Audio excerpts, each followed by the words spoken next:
Hello, this is Julian with Coffee Reviews, and today we'll be reviewing the Argoloja NX Natural Processed Ecuador from Coffea Circulor. And there's the bag right there.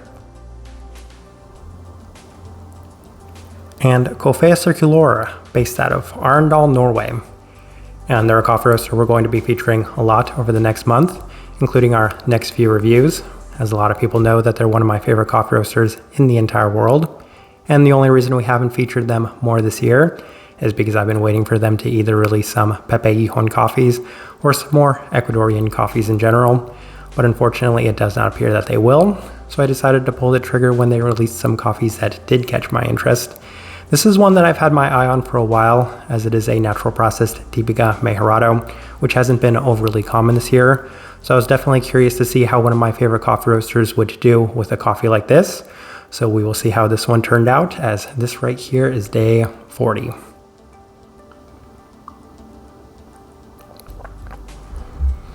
And recipe we went with for this coffee was very similar to our standard recipe, as a lot of people know that our standard recipe is inspired by Coffea Circulor themselves. And with this one, we opted for a 16:1 water to coffee ratio, brewed at 95 degrees Celsius, about 203 degrees Fahrenheit. And like this one best to the V60, which indicates a more medium fine grind. Roast profile for this one, as I say, it's a little tricky to tell sometimes when it comes to more heavily processed coffees or natural processed coffees. This one though, you could definitely tell that it's along the lighter side of the spectrum, as Coffea Circulor definitely does roast in line with the term Nordic Light, as this is a very light coffee by most standards and metrics. With that out of the way, let's go ahead and start discussing this coffee. Day 14, first impression, and we did opt for the V60 with this one, and it came out surprisingly more interesting than initially expected, as the cup was notably cleaner relative to a lot of those expectations with a chocolate base, as well as some of the subtle Mejorado-like sweetness and a very long-lasting finish. So this first impression left an interesting start, as I was kind of wondering if it might go in this direction, as I don't have too much familiarity with natural processed Típica Mejorado coffees for as many of these types of coffees as we have reviewed. Day 17, opted for the Chemex, and the cup does feel like it's on the verge of losing out on that clarity, as these first couple of impressions have definitely yielded a fair bit more clarity than I might have expected, but at the same time, this is a natural processed coffee, and even with a coffee roaster like Coffea Circulor, there's always the concern that it might start skewing in the heavier and overbearing direction. But as of this moment, it hasn't quite reached that sense, though there is a slightly rum-like banana component to this one. So they do have banana listed on here, and oftentimes when I see that, I do wonder if it might skew a little bit in that fermenty direction, as it reminds me a little bit more of like Jamaican rums, that sort of banana that you might experience. But there was less of the Mejorado-like sweetness and more of a robust chocolate on this day, so not necessarily the best second impression. We continue on to day 19. So we opted for the April brewer, and the cup is the best it's been to this point by a distance, as it was much more clean and balanced with a bit more of a tropical fresh fruit aspect that was reminiscent of the listed guava that they did have on here. Some cleaner bright berries as well, so this was very interesting, and honestly I probably should have tried this coffee one more time with the April brewer. As I always say, we have a limited number of those filters, so we don't get to try it as often as I would like. With day 26, we went back to the V60 with Coffea Circulor's recipe, which, as I kind of mentioned, is very similar to what I typically go with. It's just 1 degree Celsius less, so 205 to 203 degrees Fahrenheit, 96 to 95, and then in addition to that, instead of a 16:1, it's a 15:1, so a little bit more concentrated as well. But with their recipe, it did feel a little bit more heavy, which isn't surprising. It's a more concentrated recipe. The listed banana is again coming out in a fermenty, boozy sense, as well as a fair bit of the listed apple brightness in a much more tropical cup. So the trade-off for me wasn't necessarily worth it, as it was kind of towing that line between a 4 and a 3 in terms of clarity. So kind of losing that and bumping that down to a 3 wasn't necessarily what I wanted. Day 29, through the Chemex with Coffea Circulor's recipe, and it's still a little bit more clean than you might expect from a natural processed coffee. It does offer a fair bit of the intensity, as that has definitely increased with the slightly fermenty sense of that banana aligning with a slightly boozy fermentiness within this coffee. It's bright, apple forward, slightly herbal bitter, and a slightly heavier chocolate yet again, so I wasn't necessarily enjoying the adjustments we had made, and that's why on day 32, decided to go back to the start with our standard recipe, and it was the best it's been back to this point with the exception of that April brewer day. as once it cools down, it's offering a fair bit more of that sweeter Mejorado aspect, which I often describe as like a brown candy component, whether that be caramel, toffee, butterscotch, that sort of thing. But even then, it's still not an overly clean coffee, at least relative to what I might have in terms of expectations for this coffee roaster. Apple brightness and herbal aspects present in the cup yet again, with the base being a richer chocolate. But again, it's possibly the best it's been with the exception of that April brewer. So we continue on to day 34, and once again, same adjustments, with the clarity paving way for a little bit more of a defined milk chocolate, a brown candied sweet aspect yet again, and apple brightness. So at this time, settling on this recipe has really allowed us to hone in and focus on a lot of the components that were present within this one. The previously mentioned rum-like fermentiness is a little bit toned down, so I feel like this coffee was settling a little better with a little bit more time. Slight herbality to complement that robust feel. And on day 37, final notes, we have last try through the V60, and the slight inconsistencies are still present as the cool down is yielding more of those rum-like fermenty aspects yet again, with the apple-like brightness remaining, I would say, relatively high. In addition to that, a slight bitter tropical citrus is also present, with the herbal aspects really seeming to dominate the cup in the intermediary ground, with a slightly chocolate and brown candied sweetness also present within the finish. All right, let's go ahead and put up the tasting wheel so you can see what we're getting. And we have one level 5, so let's go through that real quick, and that is the sweetness.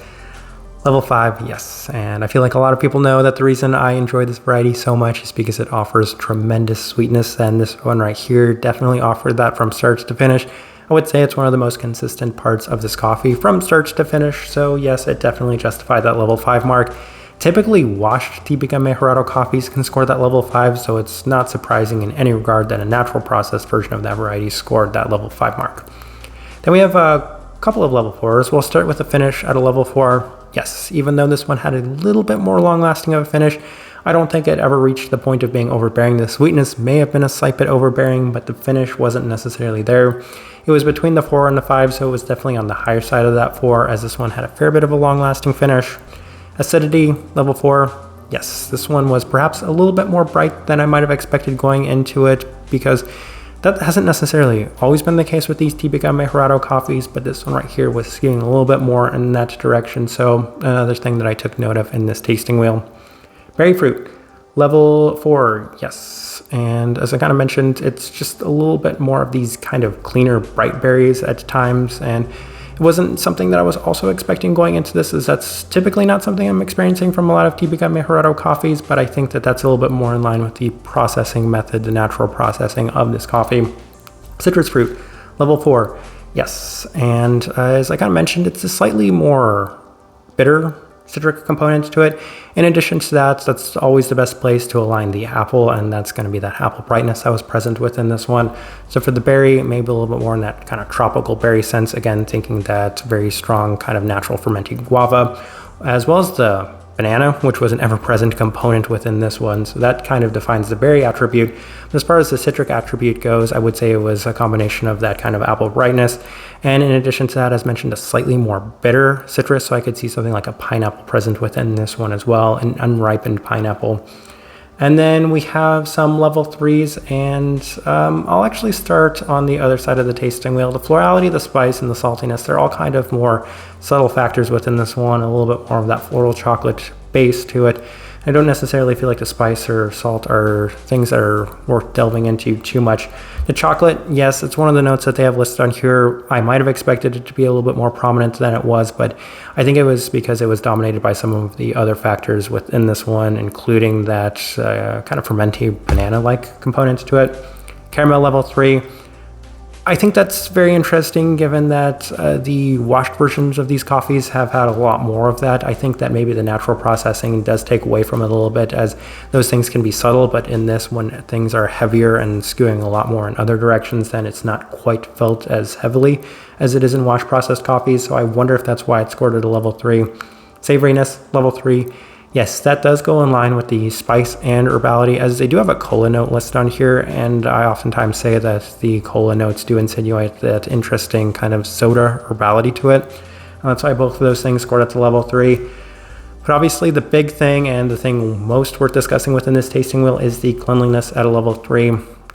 Yes, and I kind of waffled back and forth a little bit because there were days where I felt like the profile of this one was defined enough to justify the level 4 mark, but I said, okay, the other coffees that we're going to be discussing from Coffea Circulor score very high in the clarity, minimum level 4, and putting this in line with those ones didn't necessarily feel fair, as of all the coffees we're going to be discussing from them, this one definitely offered the least amount of clarity, so level 3 felt like the best place to go with this one.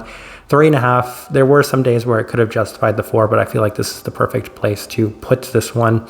And then body level 2, honestly a little bit more light bodied than expected given all of the factors that was present within this coffee, but yeah, slightly lighter bodied than I might have expected, but as I'm kind of looking at this tasting wheel, I do think that it's a pretty good representation of what I was getting from this coffee. All right, so my overall thoughts and impressions of this coffee, I am actually going to start with a negative for a change, and let me say this about this coffee, and this is actually going to be a positive in some regards.